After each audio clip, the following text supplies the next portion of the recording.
Hey guys, what's up? Welcome back to Swipe and the City. It is Marie.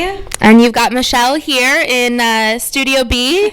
Or what did we decide to name it? Studio B because of dates for me. Oh, yes, that's right. That's right. And we are back on microphones. I hope this sounds so much better than our past few episodes. Yes, we were going through some technical difficulties, so we were recording without mics. I'm excited to listen back to this. I feel like got the quality back up there.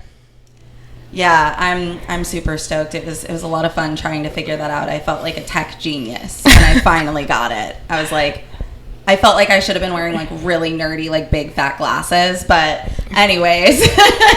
On that note, because I don't already On that note, it's been a few weeks since we've actually recorded. I think some of y'all may or may not know we've both been traveling, so we got ahead of episodes. We were still releasing over the last few weeks, but haven't recorded in I think probably almost a month.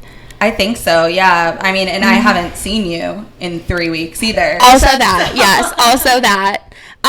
Tell us about your trips. What'd you do? Where'd you go? How was it? Oh boy. I went to Las Vegas first with, it was our family, our annual family trip. I think I mentioned it on one of the podcasts. I think my mom just lost it. And then it was kind of like we got there and she was like, it hit her how expensive everything is in Vegas. Oh. And she was like, wait, why did I do this? And the three of us, my stepdad, my brother, and I just looked at her and we were like, it was your idea. You just came up with it and bought the tickets. But it ended up being fine. I think we actually did a pretty good job of staying within budget. I don't know what the budget was, but we got Starbucks for breakfast every morning, other than the first one where we went to Hash House and Go-Go. Okay. Which is apparently pretty well known there. I accidentally went there the last time I was in Vegas, but yeah, they've got really good. We had a skillet, and it was amazing. Okay. The food in Vegas really is great. Did you go to any buffets? I feel like everybody raves about buffets in Vegas. I don't know if that's still a thing. Well, everybody asks that. I honestly didn't see any, and I'm wondering if they're gone because of COVID. Probably. Literally, my therapist asked me yesterday, and I was like, what buffets? I didn't even know it was a Vegas thing, and I was there 4 years ago. Yeah, I feel like I've seen, I don't know, I feel like I've seen a few. They're supposed to be massive, but maybe because of COVID they put them away, which makes a ton of sense. I mean, they're probably not the most cleanly to begin with, and then adding in, or I don't know, a global pandemic. Yeah, plus they probably lose money, honestly, depending on the people. Charge a set amount, and I mean, you could kind of tell, especially in the casinos, that they were hit on some level, at least a year ago. But I think my favorite thing that we did was go to, other than chill by the pool, which of course is just my life, we went to the Mob Museum. Okay. Which was so interesting. And being from Chicago, kind of knowing all the history there, Al Capone, I thought they did a really good job of starting from really kind of the origination of why mobs even exist in the United States, going back to immigration, and then through up until current day. Yeah, it was fascinating. That's really cool. That sounds like a very wholesome family activity as well. I mean, it's mobs, so I don't know how wholesome that is. And then we went and drank at the speakeasy in the basement afterwards. But wholesome for the Carlson Schneiders for sure. Okay. You also went home to Chicago for a couple of weeks. 10 days. Okay. A week and a half. Felt like a few weeks, but it did. It really did. It felt like forever. I was like, are you still there? I know. Oh my God. Well, and I was working remotely too, during the day because, I mean, anybody that I was going to see was working. So, it was kind of weird with that. But it was really fun. I got to see a lot of, friends and family that I haven't seen in a couple of years. And the wedding, which is the reason I went up there for, was fantastic. I wasn't really sure what to expect. Yeah. Because it has been so long since I've seen her. But it was really fun. Probably one of the most fun weddings I think I've ever been to. That's awesome. Was it big, small? Did you feel like there were a lot of I don't want to say restrictions, but like it was there were like 250 people wow. at the reception. The ceremony was definitely smaller, but they did because like they have kids in the church, so they required masks in the church. But in during the actual reception, you didn't need to wear a mask. Okay. So yeah, I was like, I mean, the reception itself was kind of like there was no pandemic that ever happened. Yeah. That's pretty similar to the one I went to. It was small, though. I mean, it was like a 60-person wedding. Oh, gosh. And I think the one I'm going to next month is, it might be like 50 people. I think it's like a pretty small wedding, but I'm really excited for that one. It's going to be in Central Oregon, and I'm sure it's just going to be absolutely beautiful. I was just going to say, that sounds gorgeous. But yeah, that's been my adventures. That and then Fall Out Boy, which was the happiest I've been in so long.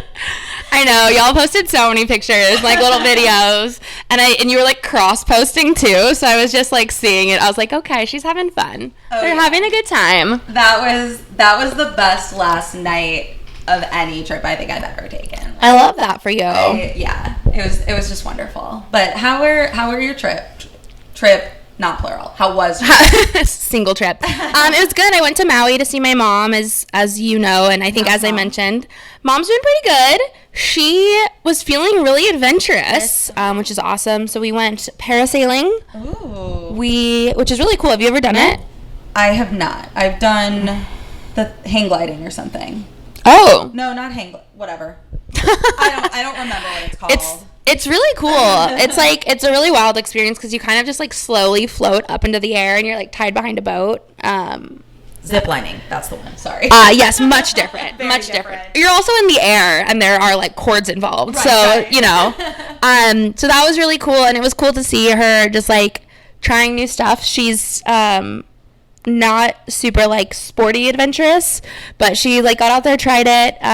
We did a little paddle boarding. Not well, but we did it, and took a surf lesson. Ooh, that sounds very Hawaii. It was very Hawaii, yes. Did you have a cute instructor? No. No, he was a little... Wasted opportunity. He was a little methy, to be honest with you. He came off as a little methy. Oh. And definitely was not my type. Last time we went, I actually found this instructor on Tinder. No way. Yeah, so this was like years ago. So I found this guy on Tinder, and I realized that he is like a surf instructor, and he does lessons with his dog, Church. And so the first time I went, we got to surf with Church. Like, I have photos of me with like a pit bull on my surfboard. So dope. That sounds like your ideal. It was, but he retired or is doing something else, unfortunately. So retired? I mean, he doesn't do lessons anymore that I know of. He surfs with his dog. Yeah. So we had a different guy. He was all over the place. It was really interesting. And then like had lots of Hawaiian cocktails. Love it. So I'm feeling a little inspired. I'm gonna head to the liquor store at some point this weekend and maybe mix some stuff up. Whoa. Feeling a little inspired. Probably won't make them as good, but I can try. But yeah, it's good to be home though. It's nice to be back with, I'm sure you can relate, with the pup, and just kind of being in my own space and chilling, trying to get back into the grind. I just got back a couple days ago, so Monday will be my first day back to true reality. Woof. Yeah, it's definitely nice. I went more or less 3 weeks without any time to myself. Yeah. And like especially like living alone, it was obviously not bad. Like I shared a room with my brother and stuff, but like, you know, it was like literally I'm always with somebody. So it feels great to be home. Yeah, it's one of those things that I feel like too, because obviously I live alone as well, and I think it is one of those things that you don't realize, because even, you know, being my extreme extroverted self, I still have that balance and that need, and I'm just so used to having like just being in my own space where it can be quiet or I can blast music or whatever it is. And so definitely was nice the first night getting back. And of course had to pop by Fraser's for dinner. Had to get my chicken fingers fixed. Oh my god. Only gone for a week, but okay. I had to get cilantro for some reason. Oh. I walked in the door and I was like, I'm really craving their fries. I have no idea where it came from. I mean, they hit the spot, but of all the things I could crave in Austin, that is very random. That is very random. I came back craving breakfast tacos. So that makes sense. Which makes a ton of sense. So at some point I'll be hitting up Lazarus for some breakfast tacos. That sounds great. I could use some of those. Love it. Well, on that note, we can stop bullshitting. Do you want to intro what we're going to talk about today? Yeah, I mean, a lot of you have been asking about my boyfriend. Nobody has been asking. Just me. Just Michelle. Nobody has been asking because I don't have that much of a platform. But we recently broke up, so I was thinking we could kind of chat through just some breakup stuff here, and I do have permission from him to chat about it a little bit because we are on good terms. So yeah, where do we start? Maybe for some context for people who this is like their first episode listening, or they haven't, been with us since the beginning. Maybe just start with how long y'all were together, how you met, and then we can go from there. Yeah, because that episode where we did talk about how we met never aired. Yeah, that's still. Okay, so we met on Hinge. We did. Woo! Okay, everything happens on Hinge. She's not wrong. And we went to another mainstay on the podcast, Lazarus, as the location for our first date. So I'm going to pause for that. Chaz. You have to drink when we say Lazarus. I'm sorry, I know you're. And frankly, we were both, we are both, I guess, still conscious of our effects on the people around us in terms of coronavirus, and it really resulted in a lot of dating from home. I don't know whether that's really a good or a bad thing, but I do think that we are still, as a society, the pandemic threw a curveball, but as a society, we're still getting used to, having these applications be the gateway to human connection in some way. To kind of backtrack a little bit, because you asked about when we first started dating too, and can I tell them what your original nickname was? Does he even know? Sure, yeah, of course.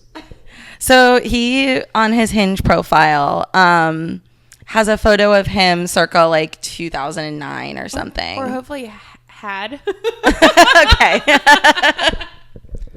2006.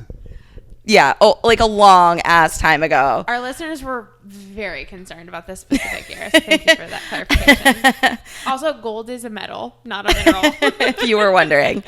But yeah, so circa 2006, which for anybody who listens to Taylor Swift knows that was pre her real claim to fame. And this asshole has a photo of him with Taylor Swift.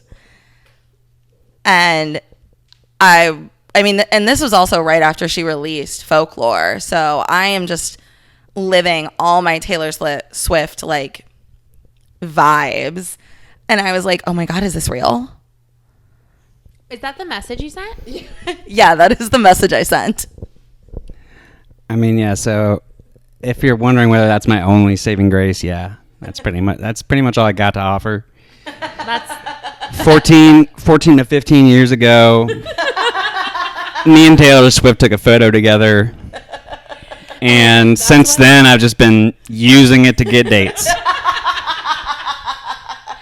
You know what? I'm only half kidding, but the truth is, though, it does cement me as an OG fan. The only problem is I also had a signed picture with her Taylor Swift self-titled album that I left on top of my car when I drove away that night, and it was one of the lowlights of the entire decade, frankly. I made several inquiries on her MySpace, which, to no avail. Never going to have that signed pic back. And I didn't mean to turn this into a sad story, guys, but really, I think her acknowledgement and my acknowledgement that Taylor Swift is a very talented artist. I think that really made an impact in terms of our connection. Yeah, I mean, Taylor Swift's the way to my heart. Who knew? Long story short, he was called Taylor Swift Guy in my phone at first. And that was what he was known as. I don't think we ever talked about it in the podcast because I was out of town when we first started talking and I saw that photo. And so obviously we weren't recording. And then I think I just didn't bring it up because, as we've mentioned in previous episodes, like, we don't talk about people we're excited about usually. I think we went on 2 proper dates, and then it was like, all right, well, like, cool, like, let's go inside. Yeah, well, it's interesting because I think it is and isn't at the same time a big deal to have someone over to your house. Like, it really kind of depends on what your pace is. How do you have a lot of private stuff? Yeah, we started dating. So, pandemic is still, it was a little bit, I guess, more calm when we first started. But then going into the fall, things did get a little bit more iffy.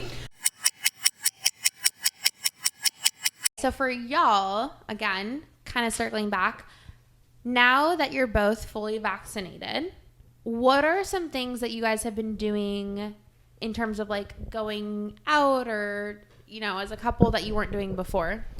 Spending way too fucking much on ACL tickets. But yeah, and then there's Barks for Beers because it's literally just been in the past few weeks that we had our 2-week full effectiveness mark. So we've been doing brewery stuff. Luke. The guidance from the CDC came out hours before my vax was official. We didn't really make anything official until January-ish. It was winter. I don't know. I like that we're using the seasons as the measure, but no, go on. Well, my concept of time, especially since I've been on vacation for 3 weeks, is very, very lost. Not to mention the whole pandemic, which I think has just screwed up everybody's time. But yeah, we made it official. So technically we were only dating officially for about 3 weeks, 6 months. But we were both seeing each other and had communicated that we were seeing each other exclusively for pretty much the whole time that we were together. So, it felt like I had been with him for a year. Even though officially we hadn't been. But this was about 2 months ago. This was the end of June now. I could kind of sense that things were different. And him and I were both going through a lot just mentally. And that definitely made it difficult for both of us, honestly, to be in a relationship. And I really wanted him to be able to lean on me a little bit more, but at the end of the day he couldn't. And it really it comes down to what our dear friend Jared Freed always says. It just wasn't the match. And the breakup itself was very non-dramatic, which is a very weird thing for me. Yeah. In the relationship, honestly, I feel like we had the healthiest relationship that I've ever been in. Not that there's a really high bar there, but, and so the breakup itself, I think one of the hardest things for me dealing with it was the fact that, I didn't hate him. Yeah. So it just, I was I don't understand this. It would be in some ways easier if I did hate him. Now being kind of a couple months removed, I am glad that I don't, because I do think that he's a really good guy, and it was difficult for me to talk with my friends about it because, Michelle, you know how girls are. Whenever one of our friends is hurt by somebody, that person is now enemy number one. Mm-hmm. And I didn't want that because I was he's not a bad guy. So yeah, and of course, this is my side of the story. I don't know how much this aligns with like his point of view. But I mean, he did say verbatim, we're not the match. And I didn't want to believe it a couple months ago, but I do think I believe it now. It's always so interesting. Like, what do they say? Like, hindsight is 20/20, right? Like, it's so interesting because when I went through my like pretty serious breakup, when it first happened, I just was like so devastated, and we'd been together for so long. Yeah. And then it took getting, like you said, getting a few weeks, getting a couple months out of it, getting a little bit of space to then look back and realize how, like, in our situation, like, how wildly different our paths were going to be, mm-hmm. and what we wanted to do. And, like, it's crazy, too, because you mentioned a few months ago noticing that, like, something felt different. Mm-hmm.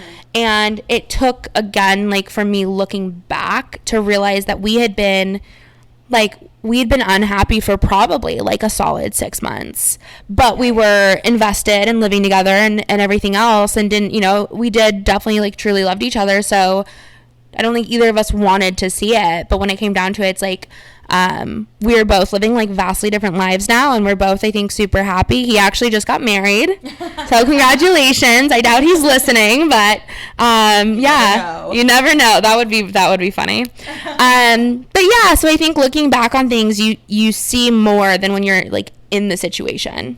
Yeah, I mean, well, and you saw me like probably like a week after it happened, less than a week, I think.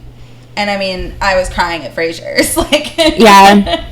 And I think I probably did cry for a solid 3 to 4 weeks.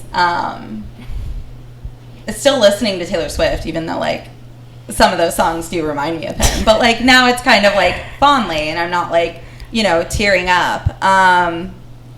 But yeah, I mean, I think too, definitely like going out of town helped. Being with my family really, really helped. And I did see him last night. We met up for drinks, because I was honestly like, I was just feeling good enough about it to see him. And I gave him his sweater back, which is weirdly liberating for any of you girls out there who, like, I feel like girls get such a bad reputation for keeping boys like sweatshirts and clothings and stuff. Clothings? Like, plural. That is plural. Yeah. The oversized t-shirts and like all that stuff. And like, it is so, I've always been the kind of girl that like, I'll probably have like some t-shirts or sweatshirts or whatever while we're together, but if we break up, I will give it back. Yeah. There were only 2 things that like slipped through the cracks, and like one of them was an accident, the other one kind of wasn't. But and I still wear that t-shirt too. Sorry. Oops. But it's comfy. I'm sorry. But yeah, I mean, it's really, it feels kind of like you're giving them back their point in your life, or I don't know. There has to be some kind of metaphorical thing that like giving them their clothing back helps with. Well, I mean, I think it's, I got what you're trying to say in terms of like creating a metaphor for it, but I mean, I think it's just like, it's just that closure. It's just, mm-hmm. It's removing some of those ties, right? And those reminders. Mm-hmm. It's kind of funny. That just reminded me, I have when I went to see Dad Bod, he had to let me borrow a bag to bring all that beer back from Denver. Oh, yeah. And I still have it because I haven't seen him. That might be one I of like the don't know what to keep. I don't know what to do with it. Like, I don't want to throw it away, but we're not on like speaking terms. So, Dad Bod, if you're listening, I'd like to give your bag back if you want it. Full disclosure, she does not want to keep your suitcase. Maybe I'll just donate it. I don't know. It's been like 6. No, yeah, what month are we in? August? It's been 8 months. Like, I highly doubt he's gonna hit me up and be like, hey, by the way, can I get that Southwest Airlines bag back? Like, I don't think it had that special of a place in his heart. I mean, if it's a Southwest Airlines bag, he probably had it because his bag was, like, overweight or something. I think that's exactly it. Yeah. Like, that's the only reason to get airline shit. So we talked about, you mentioned travel. What like, what in this situation or in past situations are some of the things that you've done to kind of work through a breakup before, or even this time? I mean, the biggest thing that I do is write, and usually in like the form of a letter to the person. I may or may not send it. It depends on how like disgusting it is. So I wrote a couple drafts, and he was nice enough to like want to give me that closure too.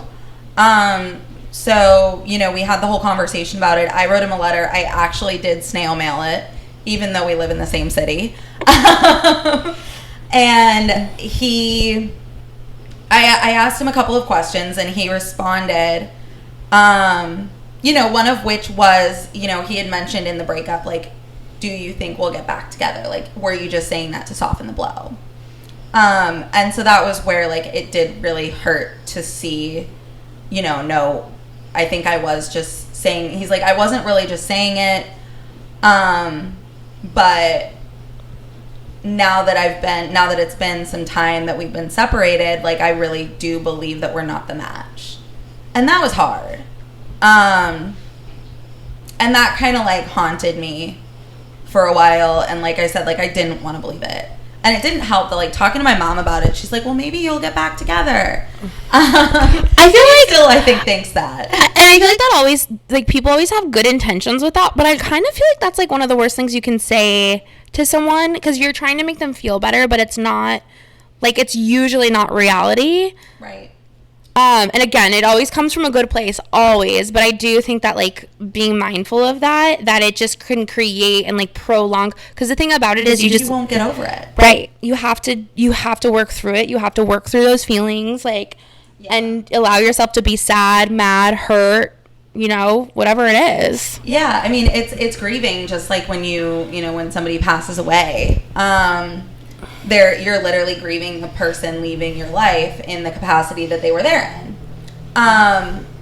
And, you know, I definitely needed that too, because I needed to hear, like, I would have definitely held on. Knowing me, like, knowing that this was, you know, probably the best relationship that I've had, for as short as it was, like, it served a purpose in a way, like, now that I'm thinking about it.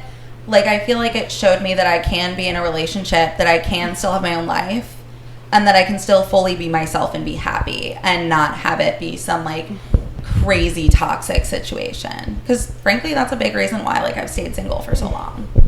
Yeah, and I think that's awesome. And I think that, you know, keeping in mind, too, every relationship does have its place, whether it's a situationship or whatever. I mean, like, the situation I had back in kind of, like, late winter, fall into winter. We talked about this a little bit, but it was one of the first times since my long-term relationship that someone has actually gotten me to open up a little bit more emotionally, and to actually, like, talk about feelings and things like that. And so it was a reminder that, like, okay, I can be open, I can be vulnerable, and that ended on, like, a positive note. He was just moving 8 hours away, and I was like, absolutely not. I'm a Scorpio. I need way too much attention. Yeah. I mean, it's we definitely should do an episode about long distance relationships. I'm surprised we haven't yet, but yeah, that's like a whole different can of worms there. Yeah. So you mentioned writing. That's really interesting. I like the letter thing. I think that I've heard other people do something similar. And whether they send it or not, just, like, getting those feelings out there. Trying to think other ways I've had, like, healthy coping through breakups. I would say definitely just, like, getting active, moving, and trying new things. Yeah. I think is such a great way to, because when you're in a relationship, no matter what, you shift and mold a bit to that person's life, right? Because you're a unit. And so I think breaking away from that and trying things you've never done before, and if you picked up a new hobby in a relationship, that's awesome. Keep it. Like, don't get rid of it just because of that if it's something you actually like to do. Yeah. But I think getting active and yeah, like, I don't know, pick up a new hobby. Yeah, and I mean, I was like working through, I've talked about it on the show before, like, my depression, and obviously, like, I'm still seeing my therapist. Thank you, Larry.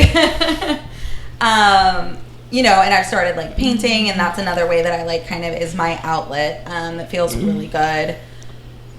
And I'm definitely not going to just like stop doing those things now that I am feeling a little bit better.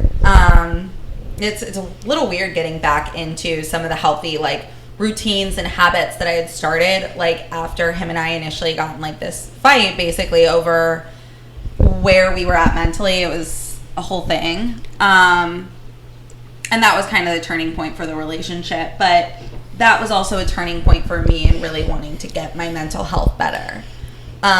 So it was kind of a push that I needed, like that wake up call. And yeah, now that I'm like, I have not been waking up at 6. I am not taking Luna on 30-minute walks. Like I'm looking forward to starting the new week now that like I'm starting to kind of readjust to life.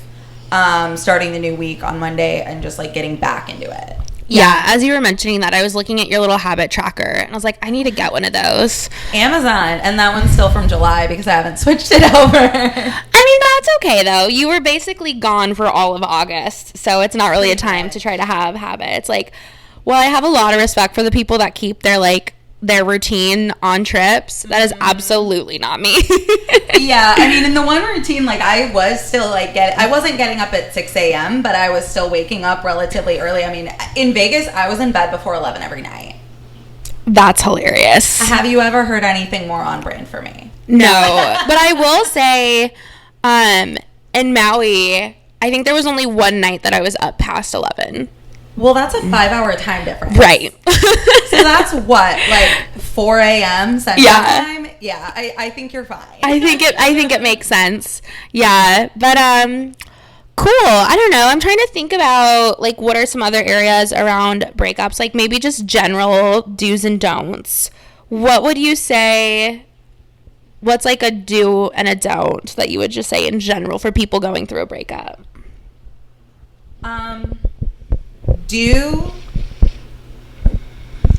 like really truly take a look in the mirror even though it's hard, because and if you need a therapist, if you need a friend that you really trust, I feel like you have to really like once you're done crying, like really take a look at like, okay, well, now that I'm out of it, what did I like about this person? What did I not like about this person? Like, I literally made a list. And this is just because I'm, like, anal. But, like, I made a list of everything that I like about him. And, the reasons why, I really, like, and we loved each other. But, yeah, like, things I loved about him. I don't think I made a list about things I hate about him. But then I also, because one of the things that he had brought up was just like being friends after this, which I feel like most people are like, no. I wrote out a list of like reasons why I would want to be friends with him without the relationship, and then boundaries that I think we should have, which I feel like helped me to really visualize it versus, going into seeing him yesterday and like losing all control. Like I had this like set vision in my head. But yeah, I mean, don't be friends with them if you don't think you can handle it. But also like, I feel like when people kind of go off on their ex, I think that only makes things worse. I'm trying to think of a specific example. I don't know, but there was this one time I tried to be friends with an ex, and we just ended up having sex, and like we literally, like we actually went to the Green Day show together, here in Austin, which was fantastic. Like they were so good, but like it was like a date, and we were acting like we were together, and like, that did not help. Yeah, in my experience, there's typically just too much there, and especially like a longer term or just a serious relationship, it doesn't have to be that long. You like there's always going to be a part of you, right, that not necessarily has those feelings, but when you like see that person, I feel like there's always going to be some sort of emotional response. Yeah. And yeah, I think in general, the being friends thing doesn't work for most people. Mm-hmm. I think with like situationships, it's a little bit different, or things like that. Like I think we both have some friends that we've like had a situation with, that were like just cool now, right? Yeah. Yeah, and don't, I think too, like, so I already said, definitely, like, finding new hobbies, getting active. I like what you said about looking in the mirror and looking at, like, what you liked about them. I think also, without being too self-critical, right? Like, not going into the, oh, I'm a piece of shit or unlovable or whatever, all these things that we do in our heads. But looking at, you know, who you were in that relationship, looking at how you treated that person, mm-hmm. looking at if they do bring up like valid things during the breakup or there's a big fight, looking at, you know, maybe your own behaviors and just understanding if there's like room for improvement in, you know, how you treat a partner or like the kind of person you want to be in a relationship, mm-hmm. I think is important. Or just be, period. Or just be the type of person you want to be. So I think that's something too that's really important, is that reflection. And of course, like having a therapist, having a professional to like help you work through that in a way that's healthy and not just like beating yourself up, I think is super important. Well, yeah, and I think it would be really difficult to move into another relationship or even like a situationship, like fuck buddy type thing or whatever. I think it would be really difficult to do that if you didn't actually take the time to like look at yourself and be like, okay, well, you know, what can I do better? Like, what do I want? And like, that's something that I've kind of thought about with every like, you know, major, I guess, for lack of a better way to put it, major relationship that I've been in. And it's taught me something different each time. Yeah, definitely. Let's lighten the mood a little bit. Okay. If you want to play our swipe life. Oh my God, what is wrong with me today? Well, give us some grace. Like, it is our first time recording in about a month, so we're a little rough here. Yeah, swipe right or swipe left. Yeah, let's pull up some prompts.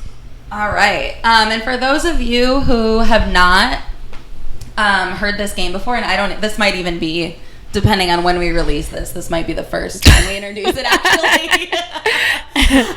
We've invented a game where basically we pull prompts from Hinge, which if you're not on the dating apps, basically it asks the user a question to add to their profile, and then you have to finish it. So it's like it starts, like there's a sentence beginning, and then you finish it with whatever you think. And, you know, there are some really interesting choices that people make, and I think there are some controversial ones. So, yeah, well, let's do this one because we were kind of touching on it earlier. What I order for the table? Brussels sprouts. That's going to be a no for me, dog. So, I would swipe left on that one because, so I like Brussels sprouts. I love especially Brussels sprouts. if I'm not the one cooking them. And when I say cooking, I mean I buy frozen ones and I microwave them. That's how I like prep my veggies. Yes, I know, wifey material. Me to me, why? Slide in, guys. Slide into those DMs. Me to me, why am I single? Like, eats frozen vegetables as a 29-year-old woman. I just think Brussels sprouts, like, assuming we're ordering for the table without asking people what they actually want, right? I feel like Brussels sprouts are, like you mentioned earlier, like you either love them or you hate them, and I just like don't think that that's a crowd pleaser. That's a fair point. I mean, I don't know. I don't even know if I can be neutral to this. I love Brussels sprouts too, though. I think my stipulation would be it depends on the way they're cooked, because what is the name? There's this bar / restaurant that we used to go to all the time that was like kitty corner of our office at GoDaddy. Somebody who's listening from GoDaddy, let me know what it's called because I can't remember and it's going to bug me. but they had these like Brussels sprouts that were sauteed or cooked in some kind of like bacon, not bacon grease, but like a bacon oil with like bacon bits. And even if you don't like Brussels sprouts, like people I knew that didn't like them liked that because bacon. That is a good point, and that is typically like how they're prepped at a restaurant. And you feel like it's usually Brussels and bacon, or like they're covered in cheese or something like that. So that is a fair point. I think it's still a left for me. Yeah, I think the only thing would be like if it were a date, I might say no because it's gonna get stuck in your teeth. Yeah. So, Michelle, you want to pick the next one? Yeah, but are you swiping left or right on the Brussels sprouts? I guess I'm going to have to swipe right. Okay. Just to be oppositional of you. Home again. These are funny. Okay. You should not go out with me if you're scared of getting into trouble. I feel like you wrote that. Is that on your Hinge? Did you find me on a Hinge? You're like, I would swipe left on you as a human.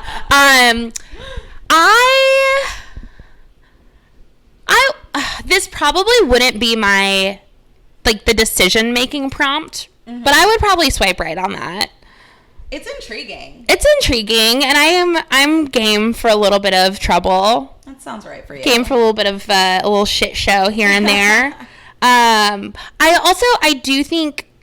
do like this one because it is a conversation starter, right? So like, there's a lot, like if you want to be playful, there's a lot of ways that you could respond to this. True. And then like learn about someone's banter.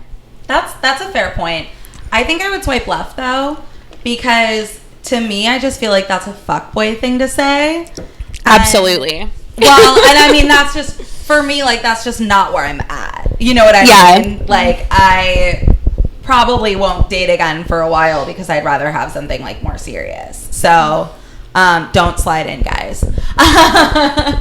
But, yeah, that's why. I mean, it just strikes me as, like, kind of douchey.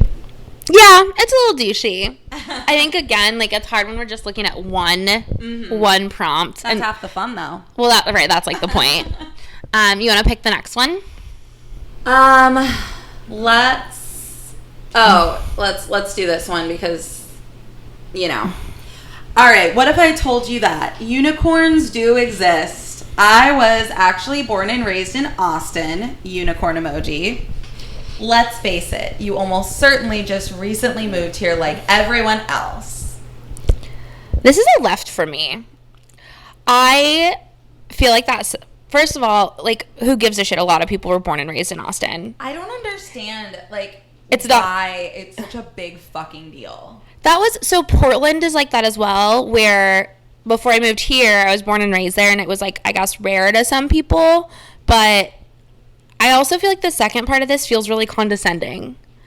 Completely. And I'm not here for it. If he just kept it, he or she kept it at that first part and ended at the unicorn emoji, like, it would be just like every other guy or girl who was born and raised in Austin. Like, it kind of annoys me. So, yeah, I'd be left too. Yeah.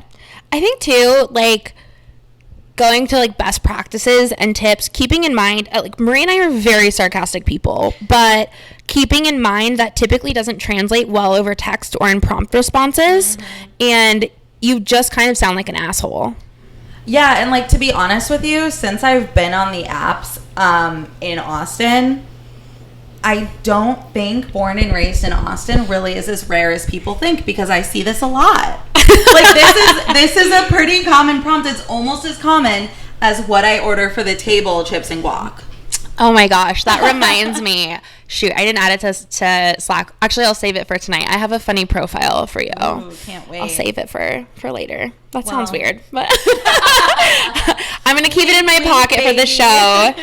When y'all hear this episode, we'll have just gotten done with our first live show, which is why we didn't plug it to come to it, because this will be after it's over.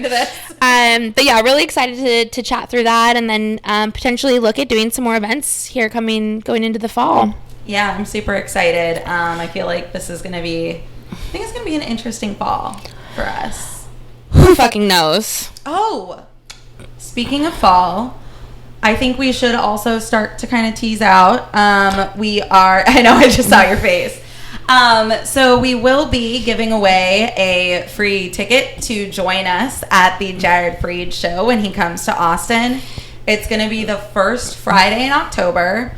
So if you are interested in seeing our, idol, our best friend, Uncle Jared. Oh my God. If you're interested in seeing him, then keep an eye on our Instagram, because we will be announcing how we're gonna have that contest. But I'm so stoked. Did you hear he just added more shows to Austin too? I didn't, but I'm glad that we got tickets early. Me too. I subscribed to their podcast with benefits. You Up with Benefits. So I got tomorrow's episode today. Oh, wow. I usually binge listen sometime during the week anyway. So, but I do, I've been meaning to sign up for his Patreon. Plus, it's just nice to support. People are out here. A lot of people don't realize how much it takes to create content. Even this podcast, which we release an hour a week, and we do a couple of Instagram posts a week, there's a lot that goes into it. So for the people who are doing this full time or doing multiple shows and touring and all that, props to y'all. You're doing amazing, and hopefully getting the support that you should be. Some sponsorships, which we're open, guys. Yeah, we have some slots. Yep. Well, on that note, Michelle, where can people find us? Cross platforms, swipe N the city, and then you can find me at mcraigpdx. Feel free to slide into my DMs. Just know that doesn't guarantee you'll get a response.